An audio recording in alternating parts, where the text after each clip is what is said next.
Welcome to sugarfix.com. Inside the building behind me are the famous Smashbox studios, and I'm going to meet celebrity photographer Davis Factor and lead makeup artist for Smashbox Cosmetics, Laurie Taylor.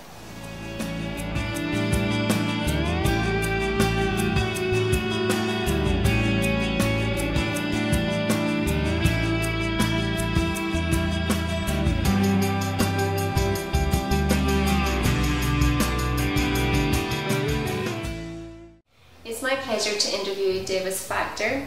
Davis, tell us how Smashbox started. We started Smashbox Studios in 1990, and I opened up a photo studio in Los Angeles. And that photo studio just grew and grew and grew.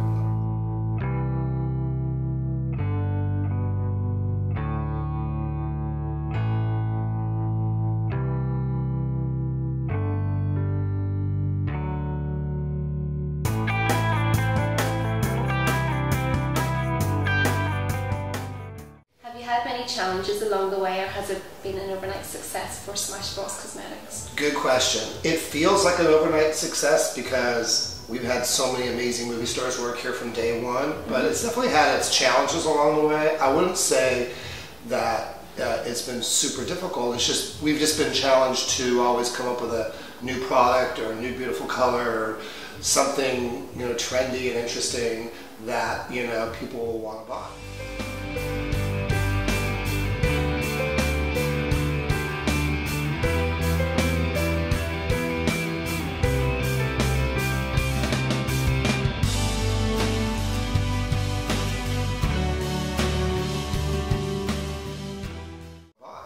Where did you get the inspiration to become one of the world's leading photographers? That started when I was really young. I was really inspired by art, actually, and photography from a really early age. And I used to look at photographs, and my family was in the cosmetics industry, and I used to get to go to some of the photo shoots. So from probably 5 years old, 12, I was going by the shoots with my family, and I think I just saw it happening as I was growing up, and so the actual photo shoot inspired me, and then the actual photographs inspired me at the same time, so I combined the two together and I became a photographer.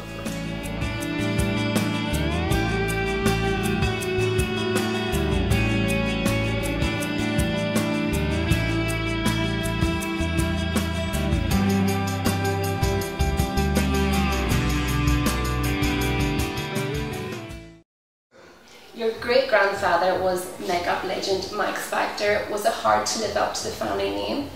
Yeah, my great-grandfather was Max Factor, and the funny thing about that is that my great-grandfather passed away in the 30s, and Max Factor had grown into a beautiful makeup brand, a Hollywood makeup brand, but they were just starting to sell commercially out in the stores and stuff. And when my great-grandfather passed away, my grandfather decided that one of his brothers had to become Max. So my great-uncle Frank changed his name to Max and became Max Factor after that. So there was always a Max Factor, which I think is kind of a funny story. Like, people didn't really know because there wasn't television yet or anything, and you really didn't, they didn't know. But so Frank became Max, and my family continued to come up with great inventions. They were makeup artists and barbers, and so they did hair too. They did just as much hair as they did makeup at the time.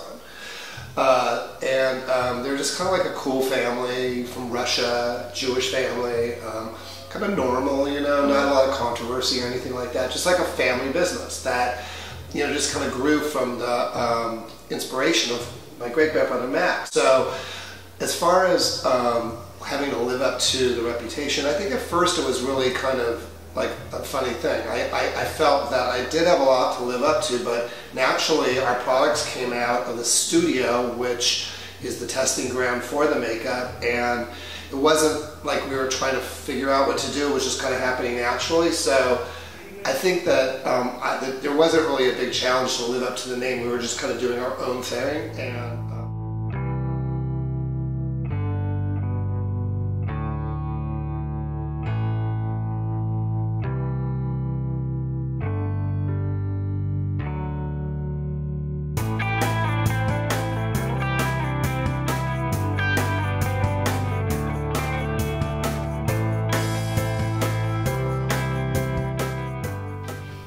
photographed many, many famous people like Angelina Jolie, Jude Law, Jennifer Lopez. Yeah.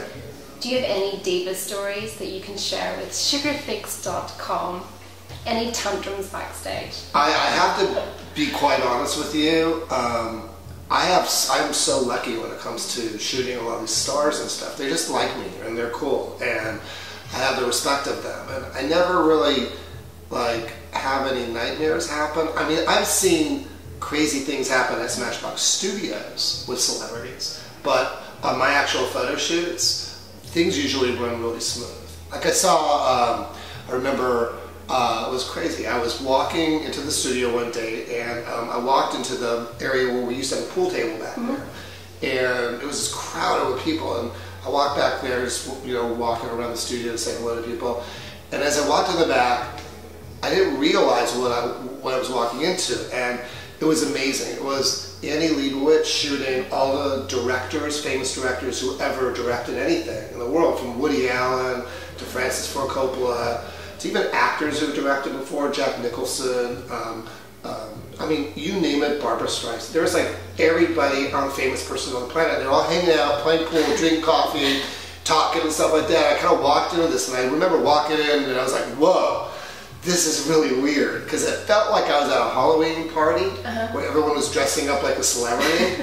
It was really them here, and there was probably 50, maybe more, of these famous people, and every single one of them was as famous as the next. And to me, I was like, wow, that was just really insane. But I mean, every celebrity on the planet has been here. I mean, I remember, who was that? I was hysterical. Jim Carrey. Jim Carrey was doing a photo shoot. I think it was Vanity Fair too, and they had painted him like green or red, like his whole body was painted a color.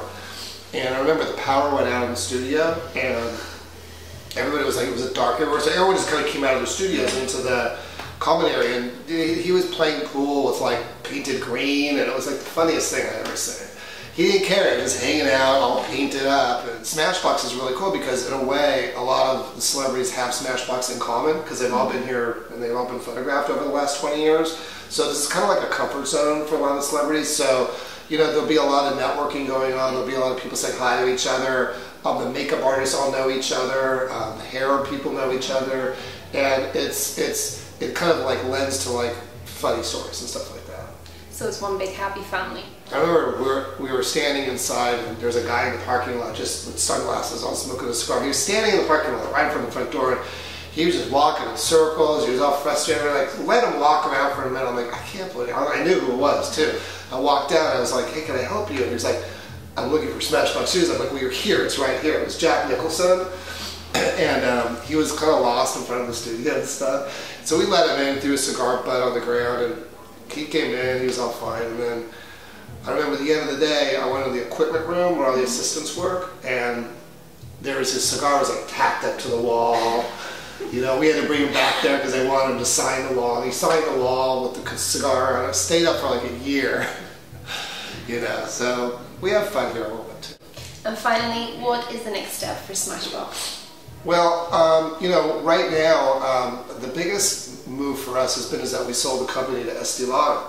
And fantastic company, and a company that really understands the brand Smashbox and really understands the culture of the brand, and they are just, I mean, it's been an amazing experience so far to have them, be the new stewards of the brand, to bring the brand to the next level. And so right now, what's next is this. We're going to change some things. We're going to get back to our studio culture. We're going to try to own the red carpet in Hollywood. We're going to do a lot of things over the next couple of years that will be really fun and really exciting. So I think right now that's what's next. What's next is this integration from Smashbox into Estee Lauder. And it won't still be Smashbox. It'll still be all the same people working here, running out of LA. It won't be there'll be any difference in it, except we're just going to be able to have the power behind us to be way more creative than we were before.